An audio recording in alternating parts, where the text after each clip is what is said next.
पाँचवा दिन और आज के दिन पूजा की जाती है माँ स्कंद माता की। जो देवी स्कंद माता है, ऐसा माना जाता है कि वो पार्वती जी का रौद्र रूप है पौराणिक कथाओं के अनुसार। और जिसे भी संतान प्राप्ति में समस्या आ रही है तो उन्हें इन माता की पूजा अर्चना करनी चाहिए। और ये जो है मनुष्य की सभी मनोकामनाएं पूरी करती है जो भी सच्चे मन से इनकी पूजा अर्चना करते हैं। तो आज की जो कथा है वो बहुत ही अच्छी है। जब मैंने सुनी थी तो मुझे भी बहुत पसंद आई थी। तो ठीक है, चलिए सुनते हैं आज की कथा। वीडियो को एंड तक देखिएगा, आपको ज़रूर अच्छी लगेगी। एक बार क्या था कि एक बहुत ही भयंकर राक्षस था, बहुत शक्तिशाली राक्षस, जिसका नाम था तारकासुर। और उसने घोर तपस्या करके ब्रह्मा जी को प्रसन्न कर दिया। ब्रह्मा जी ने उनसे प्रसन्न होकर कहा कि कहो क्या वरदान चाहिए तुम्हें।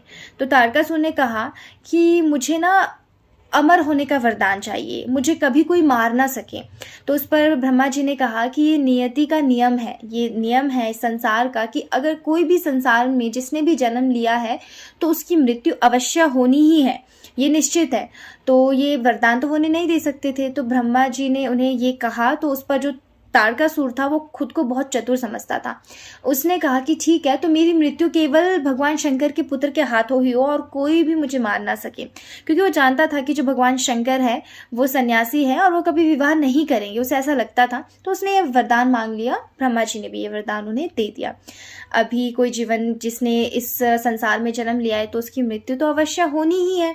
तो उसने क्या किया, इस घमंड में आकर कि उसे कोई मार नहीं सकता, और इस घमंड में आकर उसने हर जगह उसने उत्पात शुरू कर दिया, लोगों को परेशान करना शुरू कर दिया।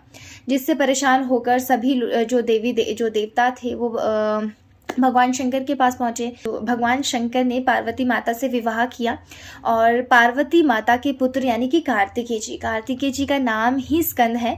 इसलिए जो पार्वती माता का रूप है स्कंद माता, क्योंकि उन्होंने जो कार्तिकेय जी हैं उन्हें प्रशिक्षण दिया था, युद्ध का प्रशिक्षण उन्होंने ही कार्तिकेय जी को दिया था। और कार्तिकेय जी ने उनसे युद्ध का प्रशिक्षण लेकर प्रशिक्षित होकर उन्होंने उस राक्षस यानी तारकासुर का वध किया था।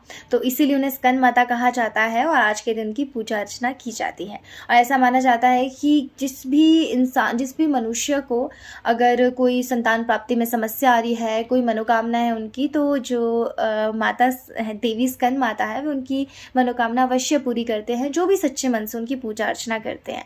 क्योंकि अभी वो माता है तो वो अपने संतान, अगर कोई उनके संतान, हम सभी उनके संतान के समान ही है। अगर हम लोग सच्चे मन से उनसे कुछ मांगेंगे तो अवश्य पूरे करेंगे।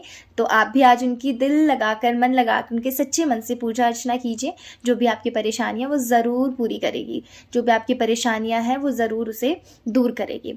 ऐसा इवन ये भी माना जाता है कि जो देवी स्कंद माता है वो पार्वती जी के जितने भी रूप हुए हैं उनमें से सबसे सुंदर रूप है और होंगे भी। क्योंकि हम भी जानते हैं कि अगर वो एक माता का स्वरूप है तो बिल्कुल उनसे ज़्यादा सुंदर तो कोई हो ही नहीं सकता, क्योंकि माताएं तो सबसे सुंदर होती है।